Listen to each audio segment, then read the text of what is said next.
Toby Flenderson is the Scranton Strangler.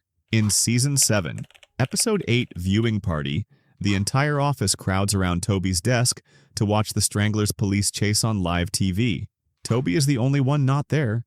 His desk phone rings mid-chase, and since Aaron wasn't at reception to forward calls, whoever dialed knew Toby's direct extension. Only Toby would know that number. The car being chased? Fans identified it as a 1990s Mercury Zephyr, the same model Toby is seen driving in Season 6. Not an officially confirmed match, but close enough to make you look twice. The Strangler strikes on the exact day Cece Halpert is born. The woman Toby is obsessively in love with just started a family with someone else. Toby doesn't go to the hospital with everyone. NBC even released an official Making a Murderer parody in 2018, building the case against him. Paul Lieberstein, who wrote the show and played Toby, denied it, but added there's a lot they didn't get to do with that storyline. Officially denied. Unofficially? Too specific to be accidental. But if Toby didn't do it, what if the convicted man was just the wrong guy entirely? George Howard Skub is actually innocent. Toby serves on the Strangler's jury, then spends seasons openly insisting the wrong man was convicted. In Season 9, Episode 16, he visits Skub alone in prison. Skub attacks and strangles him. Two readings exist. Skub is violent because he's guilty, or Skub attacked because the real Strangler just walked in to taunt him. Here's what fans keep coming back to. Toby wrote a mystery novel featuring a character who explains how to plant false fingerprints on a crime scene. He described the technique out loud, in front of coworkers, completely unprompted. The Strangler's crimes stop entirely after Skub is convicted. That could mean Skub was the guy, or it means the real Strangler got exactly what he wanted, someone else carrying the sentence. The show never confirmed it. Lieberstein believes the straightforward answer: Skub is guilty. The case file officially stays open. Toby's the prime suspect. But there's another name that keeps showing up in this file. If you're following this investigation, hit subscribe for more deep dives into shows you thought you knew. New case files every week. Creed Bratton is the real Strangler. In Season 9, Episode 5, Creed shows up to the Halloween party covered in what looks like real blood. His explanation: it's Halloween. That's really lucky. He didn't know it was Halloween. He just happened to need that alibi on that specific day. Creed has no verifiable identity, a documented criminal history, and zero accountability inside that office. He ran a fake ID operation from his desk. He's referenced killing before without flinching. Here's the problem, though. Lieberstein clarified in a pop culture interview that the Scranton Strangler was not a murderer. He would strangle you until you passed out. Blood points to something separate, which may actually rule Creed out as the Strangler specifically, while keeping him as a suspect for everything else the show never explained. Now, Creed did something that Halloween. The stranglings just might not be it. Toby, Creed. There's a third suspect nobody talks about, and the timeline around him is hard to ignore. Gabe Lewis is the Strangler. Greg Daniels once said if it wasn't Toby, the Strangler would be the highly deviant Robert California. But fans noticed something Daniels didn't mention. The Strangler's Scranton crimes begin and end during the exact window Gabe Lewis is stationed in the city. Before Saber's acquisition, no headlines. After Gabe leaves, silence. That timeline holds. Gabe is openly obsessed with horror, speaks about disturbing content casually, and was described by multiple castmates as unsettling in ways Michael's chaos constantly drowned out. He had motive: a collapsing relationship with Aaron, constant professional humiliation, and no real roots in Scranton keeping him accountable. The show never connects him directly to the crimes. The timeline correlation could be coincidence. But Gabe's window in that city and the Strangler's active window are the same window, and nobody's offered a better explanation for that. The Strangler file closes here. Now let's follow the money, because someone in that building was stealing it. Kevin Malone is an embezzling genius. Kevin wins a World Series of Poker bracelet in the 2002 2-7 draw event, one of the most technically demanding formats in professional poker, reserved for experienced players who understand the game at a strategic level. Not something a genuinely dim person wins. He identifies Jim and Pam's relationship before anyone else in the office. He runs a perfect con during a Dallas board game, extracting cash from both Daryl and Andy at the same time. When Dwight finally fires him, it's for using a fake number called K-Levin to balance books that didn't add up. Writers confirmed this was Kevin's method of fixing math he deliberately introduced in the first place. Oscar and Angela did the real work. Kevin played dumb, so nobody looked his direction. After being fired, he buys a bar. Mike Schur confirmed in a 2019 CBC interview that Kevin being loose with the numbers to cover gambling losses was discussed in the writer's room. The embezzlement evidence in the actual episode still fits cleanly. Kevin may have been robbing the company, but here's the wilder claim. The documentary crew may have been keeping it alive. The documentary crew kept the branch alive. Every other Dunder Mifflin branch got shut down or consolidated. Scranton, the most chaotic, legally exposed, financially underperforming branch in the company, survived bankruptcy, survived Sabre, survived everything. Mike Schur addressed this in a 2019 CBC radio interview and confirmed the writers discussed the idea that the documentary crew would need Scranton operational to finish their project. A production team with a hit show in progress had every financial incentive to quietly prop up the branch through dummy purchasing accounts. It also explains something the show never rationalizes: why David Wallace specifically buys Scranton back after the bankruptcy, not one of the historically more profitable branches. He wasn't being sentimental, he was honoring a contract. And the documentary wasn't just observing Dunder Mifflin, it was the reason Dunder Mifflin still existed. One financial conspiracy. There's another one hiding in plain sight, in the parking lot. Bob Vance runs the Scranton Mafia. Bob Vance, Vance Refrigeration.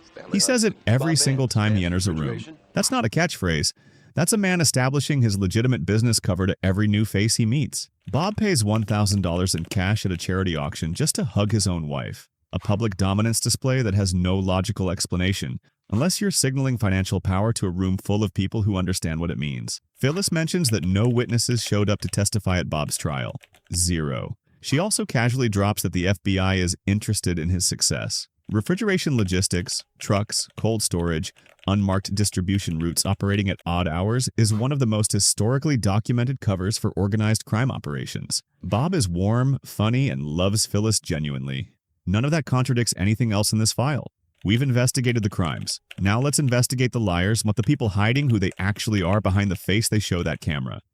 Creed Bratton stole his own identity. The man sitting at that desk is not the real Creed Bratton. The show is played by an actual musician named Creed Bratton and leans directly into the idea that the character took that name from someone else. In a deleted scene, Creed admits the real Creed Bratton disappeared after crossing him. His blog, Creed Thoughts, was a real website maintained during the show's run and reads like a man communicating in a frequency built for a specific audience. He admits to faking his own death for tax purposes and collecting widow's benefits. He ran a fake ID operation from his desk. In the finale, when police raid the building, Creed vanishes into the crowd with a knapsack, completely calm, like a man who has rehearsed this exact exit before. No defined job, no verifiable past, no paper trail. Yet that's not a writing oversight, that's the whole point. One identity thief down. Now the man everyone thought they understood, running a far more calculated game. Michael Scott is a secret business genius. Before becoming manager, Michael was Dunder Mifflin's best salesman. Record numbers, legendary client relationships. The moment he gets promoted, he becomes a chaos engine. But look at what that chaos actually produces. Scranton consistently outperforms other branches. His staff stays through bankruptcy, pay freezes, and sustained humiliation, because Michael makes them feel genuinely loved. In Season 2, he turns a disastrous Chili's client meeting into an actual closed sale through pure emotional momentum. Every branch run by a smarter, more conventional manager collapses. His survives. Charismatic leadership research describes exactly this dynamic. Leaders who prioritize emotional connection over operational precision generate loyalty that no performance review can replicate. The writers later confirmed they made Michael more likable over season, but the sales records and branch survival data were there from episode 1. Genius or not, the outcomes don't lie. Michael may have controlled the outcomes. Someone else, the theory says, controlled the entire story. Jim Halpert wrote the documentary. Jim faces 0 lasting consequences for anything across 9 seasons. He bullies Dwight relentlessly. It reads as charming. He makes massive financial decisions without telling Pam. He stays the hero. He's the character who looks directly into the camera most, controls how viewers read every scene, and frames every conflict he's in to his advantage. Dwight, the office's actual top performer, is consistently portrayed as the villain and the punchline. One Reddit theory with serious traction argues Jim used his documentary access to write himself as the lovable protagonist while editing out his worst moments. The crack in this theory is Brian the boom mic operator. If Jim controlled the edit, why does Brian's storyline, which makes Jim look absent and emotionally negligent, survive the cut?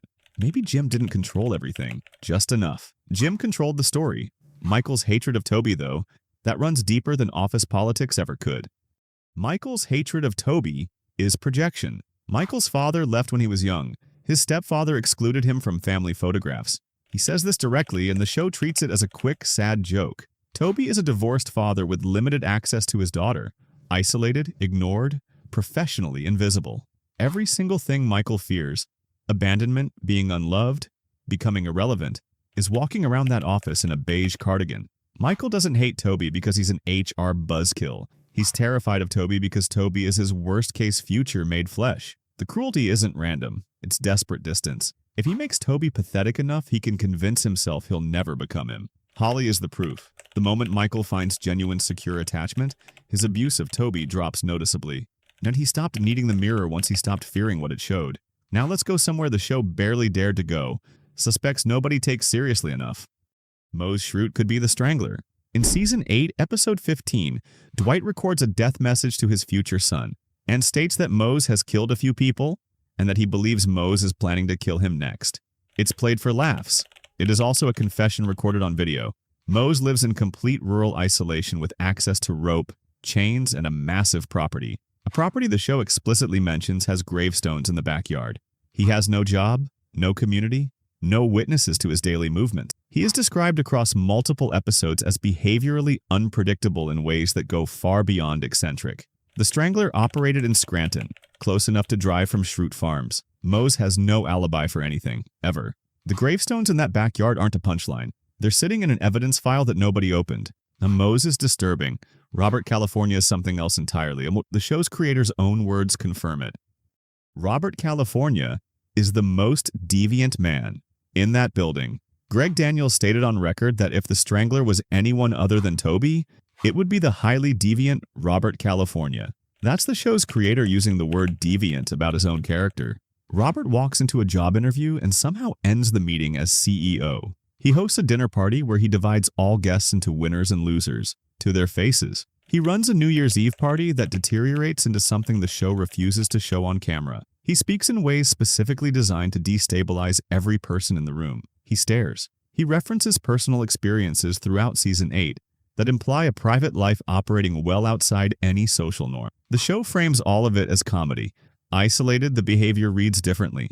Daniels used the word deviant. Not fans, him, Robert California. Deeply unsettling. But for pure relationship damage, nothing touches what the show almost confirmed about Jim.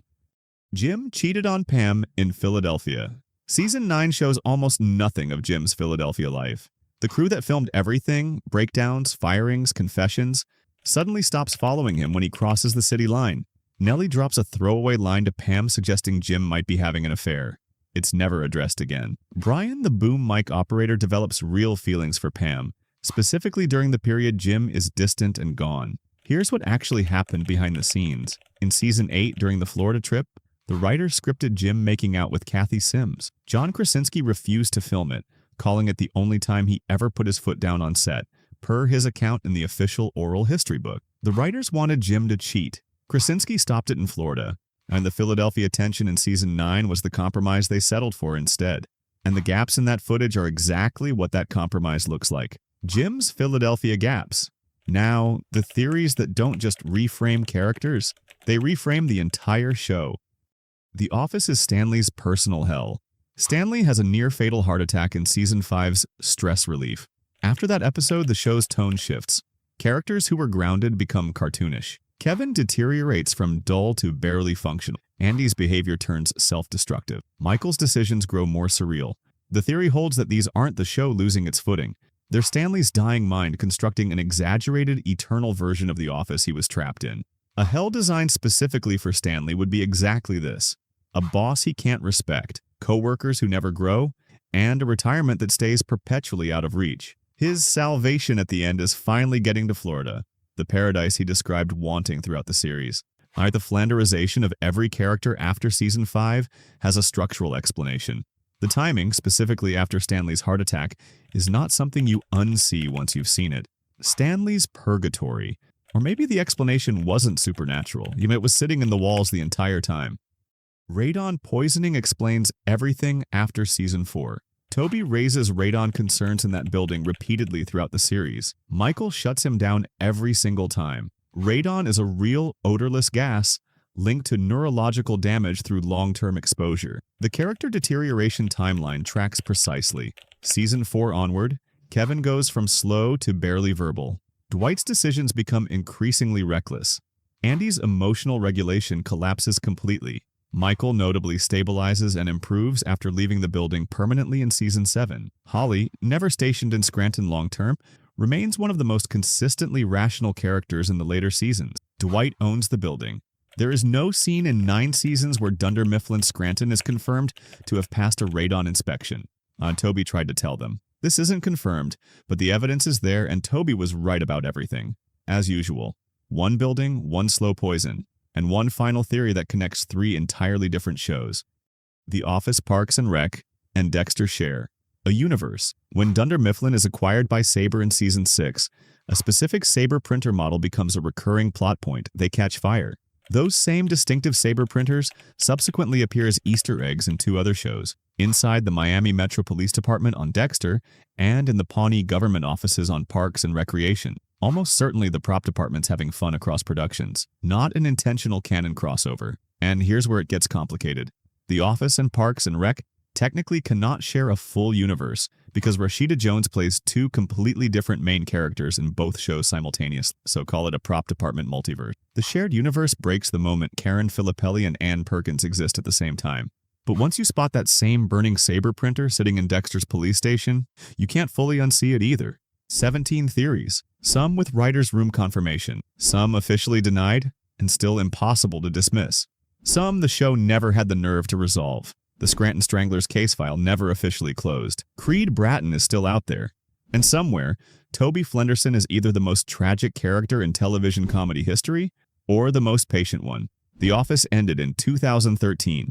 The investigation never will.